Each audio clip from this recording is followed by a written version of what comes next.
చెప్పండి అసలు మీ ఊర్లో మొత్తం ఎంతమంది ఉన్నారన్న? 2000 ఓటింగ్ ఉందండి అన్నారు.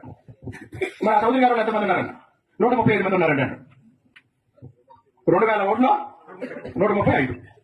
మరి సర్పంచ్ వచ్చినా వాళ్ళే, సొసైటీ వచ్చినా, నీటి సంఘం వచ్చినా, ఏ వచ్చినా వాళ్ళే. ఇప్పుడు ఆయన అయిపోయి ఆయన కొడుకు వచ్చాడు. ఇప్పుడు ఎవరు అడుగుతున్నాడు? కొడుకు అడుగుతున్నాడు. రేపు మనోడు అడుగుతాడు. బీసీలు, ఎస్సీలు, మైనార్టీలు ఏం చేయాలి? జెండాలు వేయాలి.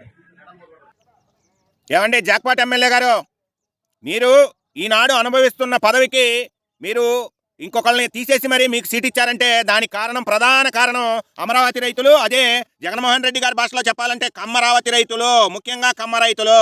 ఆ కమ్మ రైతులే కనుక మీ తరపున చంద్రబాబు నాయుడు గారి దగ్గర లాబింగ్ చేయకపోతే శ్యామలదత్త గారిని కాదని కూడా మీకు సీట్ ఎలా వచ్చిందో ఒక్కసారి మీరే ఆలోచన చేసుకోండి. మరి అదే రైతుల్ని మీరు ఏ విధంగా పోల్చారండి? కమ్మ రైతులు, కమరావతి రైతుల్ని మీరు అడ్డు పెట్టుకుని ఇంత ఎత్తుకెదిగినటువంటి మీరు ఒక ప్రొఫెసర్ అయ్యండి కూడా రైతుల్ని కుక్కలతో పోల్చారు.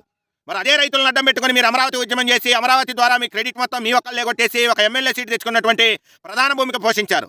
ఇప్పుడు మీరు తెచ్చుకున్న ఎమ్మెల్యే సీటు కూడా ఎలా వచ్చింది? ఎస్సీ రిజర్వ్డ్ కాబట్టి. ఇప్పుడు ప్రొఫెసర్ అయినటువంటి మీకు తెలియదా? ఆ గ్రామంలో సర్పంచ్ అయినా వాళ్ళే, అధ్యక్షులైన వాళ్ళే, అన్ని వాళ్లే జరుగుతున్నాయి. ఎస్సీ, ఎస్టీ, బీసీలు, మైనార్టీలు అందరూ కూడా మనం జెండాలు మోయాల్సిందే అని చెప్పేసి రెచ్చగొట్టే వ్యాఖ్యలు చేస్తున్నారు. ఇది ఎంతవరకు సబబండి? శ్రీనివాసరావు గారు ప్రొఫెసర్ అయినటువంటి వారు డాక్టర్ బిఆర్ అంబేద్కర్ రాసినటువంటి రాజ్యాంగం ప్రకారం ఒక సర్పంచ్గా పోటీ చేయాలన్నా, ఒక డీసీ చైర్మన్గా పోటీ చేయాలన్నా, ఏనికి పోటీ చేయాలన్నా కానీ రాజ్యాంగం ప్రకారం రిజర్వేషన్ ప్రకారంగా వస్తుందని మీకు తెలియదా అండి? జనరల్ అయినప్పుడు మాత్రమే ఈ యొక్క కమ్మవాడు అని మీరు అంటున్నారు కదా. ఒక గ్రామంలో 165 మంది ఉంటే వాళ్ళకే అన్ని పదవులు వస్తున్నాయని చెప్పి మాట్లాడుతున్నారు. రాజ్యాంగం ప్రకారం ఏ యొక్క దానికైనా సరే అర్హుడైనటువంటి రిజర్వేషన్లో ఉన్నటువంటి వారికి ఆ పదవులు వర్తిస్తాయి. అది మీరు గుర్తుపెట్టుకోండి. జనాలందరికీ కూడా తెలుసు. మీరు చెప్పినంత మాత్రాన పోయేదేవి లేదు.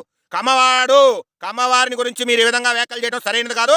గతంలో జగన్మోహన్ రెడ్డి గారు కూడా నారా చంద్రబాబు నాయుడు గారు కమ్మవారికి బాగా చేస్తున్నారని చెప్పారు. ఏం చేశారండి నారా చంద్రబాబు నాయుడు గారు కమ్మవారికి? ప్రతి ఒక్కరూ కూడా కమ్మవారి మీద పడి ఏడుస్తూ ఉంటారు.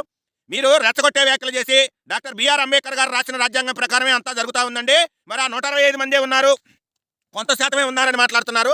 ఎలక్షన్ టైంలో డబ్బులు ఎక్కువగా చందాలు ఇచ్చింది ఎవరో, పార్టీకి విరాళాలు ఇచ్చింది ఎవరో, పార్టీని ఆర్థికంగా ఆదుకోవడానికి మాత్రం కమ్మవారు కావాలి. పదవుల దగ్గరకు వచ్చే లోపల డాక్టర్ బిఆర్ అంబేద్కర్ గారు రాసిన రాజ్యాంగం ప్రకారం ప్రతి ఒక్కరికి పదవులు వస్తాయి. అది అందరికీ తెలుసు. మీరు అది తెలుసుకొని మాట్లాడండి. మీరు అనుభవిస్తున్న సీటు కమ్మ రైతుల యొక్క లాబింగ్ వల్లే మీకు ఆ సీటు వచ్చింది. అదే రైతులు మీరు కుక్కలతో పోల్చారు. ఇవాళ కమ్మ వ్యతిరేకలే అని చెప్పేసి అందరూ పూలే గారి వారసులు మీరందరూ కూడా అని చెప్పేసి వారిని రెచ్చగొట్టే వ్యాఖ్యలు చేస్తున్నారు. ఏ విధంగా కమ్మవారు అడుగుతారు, తప్పే ఉంది. జనరల్ అయిన స్థానం ఉన్నప్పుడు కమ్మవారు, కాపువారు, రెడ్డీసు, బ్రాహ్మిన్స్, వైశ్యాసు, ఇంకా అనేక కులాలు అందరినీ దాటుకొని ఒక కమ్మవాడికే పోటీ చేయాలని ఏం లేదు. ఆ ఊర్లో ఉన్న జనాన్ని బట్టి ఇవి వస్తూ ఉంటాయి. మీరు ఒకసారి ఆలోచన చేసి మాట్లాడాలి. ప్రతివాడు కూడా కమ్మవాడి మీద పడి ఏడుస్తూ చేస్తారు. మరి వాళ్ళ అబ్బాయికి అడిగారు, ఆయన దాటి వాళ్ళ అబ్బాయికి వెళ్ళింది, రేపు వాళ్ళ మనవడు కలుగుతారంటారు.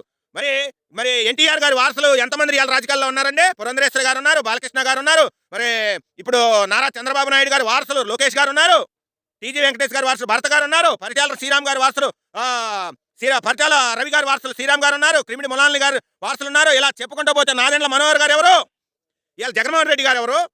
ప్రధానమైనటువంటి వారసులే కదా. ఇవాళ పార్టీలకు అతీతంగా అన్ని కులాల్లో అచ్చెన్నాయుడు గారు ఎవరు? ఎర్రనాయుడు గారి వారసులు కదా. రామ్మోహన్ నాయుడు గారు ఎవరు? ఒకసారి ఆలోచన చేసుకొని మాట్లాడండి. రాజకీయాల్లో వారసత్వం అనేది స్వతహాగా వచ్చిందే. మరి ఇవాళ ముఖ్యమంత్రి స్థానంలో ఉన్నటువంటి చంద్రబాబు నాయుడు గారి కొడుకు వారసులు కాదా? వారసులు వస్తారు, కానీ రిజర్వేషన్ ప్రకారంగానే వారికి సీట్ ఇచ్చారు తప్ప ఎక్కడ ఏ విధంగా ఇవ్వలేదు. మీరు గుర్తుపెట్టుకొని మాట్లాడండి. మీరు అనుభవిస్తున్న సీట్లు మాత్రం మీరు రిజర్వ్డ్ అయినప్పుడు రిజర్వ్ వాళ్ళకే వస్తుంది తప్ప జనరల్ వాళ్ళకి రావట్లేదు.